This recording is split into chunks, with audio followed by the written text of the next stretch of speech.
Well, I've no doubt that you remember old Fred. You know, he was 92 years old. The guy in Granda. Oh yeah, it could be him. Yeah. Oh.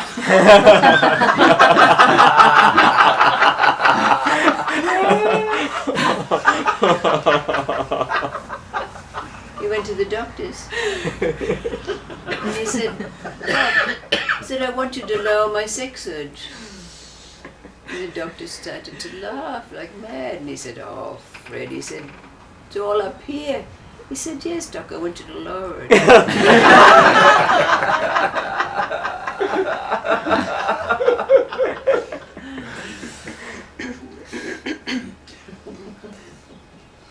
There was a king, and he used to love to sail his barge along the Nile, you know, with all the trappings and the pomp and ceremony. But one day, while he was on one of these little cruises, he happened to look over and see a fisherwoman pulling in her nets on the side of the river.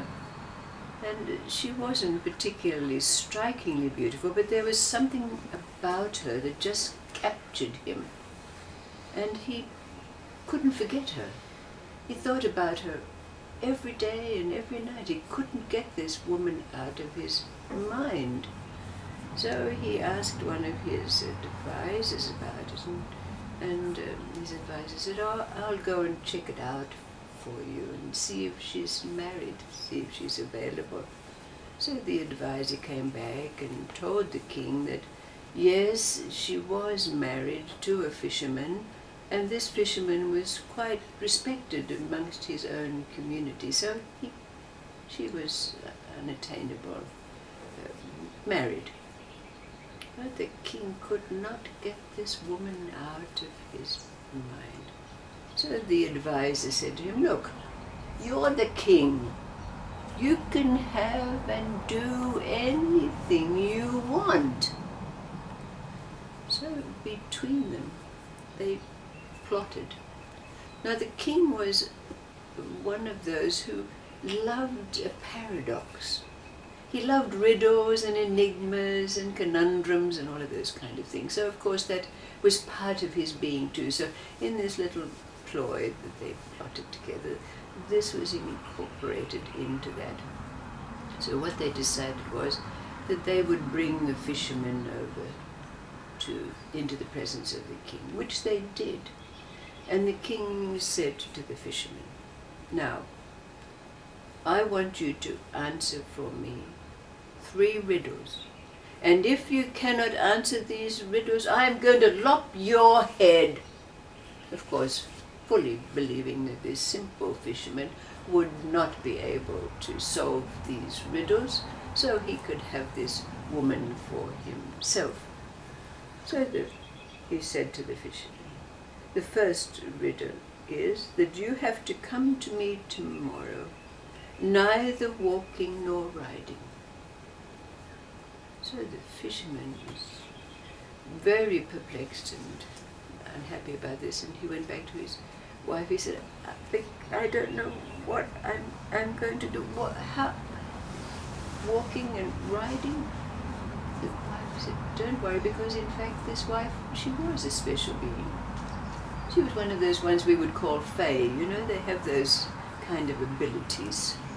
And she said, don't worry, husband. She said, look at our little she-goat out, and tomorrow you go to the palace, astride our little she-goat, your feet will be on the ground, so you'll be neither riding nor walking. So the next morning, the fisherman went off to the palace on the little she-goat, and sure enough, it was very evident to the king that the fisherman had solved this little riddle. So he got out his second riddle. He said, well, tomorrow you have to come to me clad but naked. So of course the fisherman went back to his wife again in a terrible dilemma. How can I go be naked and dressed at the same time? Well, this clever woman said, don't worry. Tomorrow you go without any clothing and just cover yourself in a fishnet.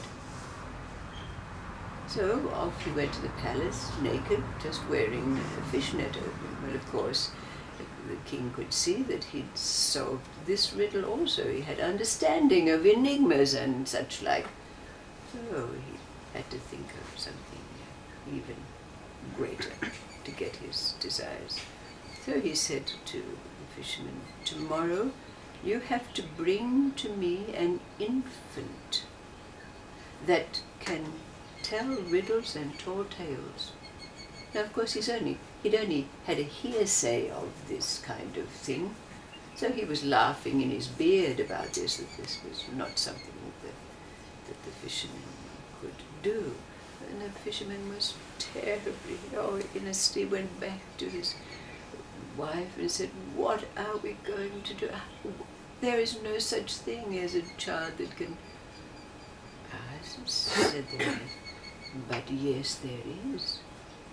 When a fairy, a goblin or a jinn mates with a human, it creates a being that can speak. And there is such a one in the village next door to us." So it was arranged. The fisherman's wife borrowed the little infant, 7 months old, and the fisherman took the infant back to the palace. Now the king was laughing up his sleeve when he saw the fisherman carrying this child, not believing that such a thing was possible. He said, "Ha ha, how can this 7 months old child speak and tell tall tales and riddles?" And the child began to speak. "Oh, great and honorable king, when there is a meeting between the supernatural and the human, stranger things have happened." Well, the king was beginning to enjoy this, so he sat back in his throne. He said, "Oh, well then, tell me a tall tale and a riddle." So the young baby said, "Well, I'm a rich man, and I had some date trees, but I couldn't reach the dates. So I picked up a clod of earth and I threw it at the dates, thinking that I would knock the dates down, but they didn't fall. And as is the nature of dates, they were sticky. So my earth stuck to the dates. So I threw some more, and pretty soon I had a field up there. So I thought to myself, if I have a field up here, I might as well plant something. So I planted sesame seeds. And pretty soon I had harvests of sesame seeds, lots of sesame seeds. And I was very rich. But you know, there was one sesame seed that got stuck in the branch of one of my date palms, and I couldn't get it. I wanted that sesame seed and I couldn't get it. Tell me, great king and lord, how would you get this sesame seed? Well, the king said, "You got so many sesame seeds, why do you worry about that one sesame seed? Forget it." "Oh," said the young infant, "well, why then don't you take your own advice?" "What do you mean?" said the king. "You have so many women who adulate you, so many wives who love you, who are ready and available at any moment. Why are you worrying about the one that you can't have?" "Oh," said the king.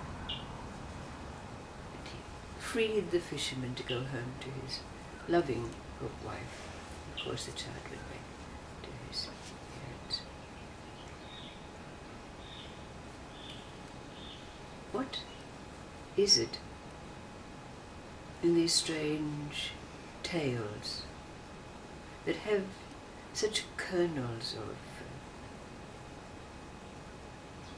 truth in them.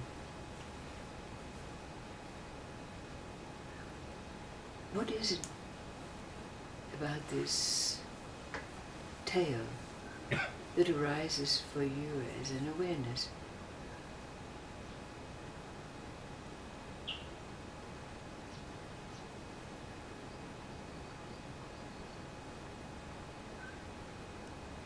You can get so sidetracked thinking that you want something. Absolutely. Absolutely. You can get so sidetracked by thinking that you want something. And the harder it is to get, the more you want it. And the more you want it, yes.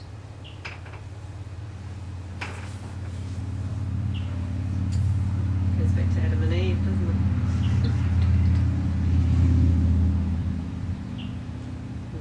Dualities, illusions, even a goal, a high-flung goal of enlightenment, saving the world, leaving some heritage behind.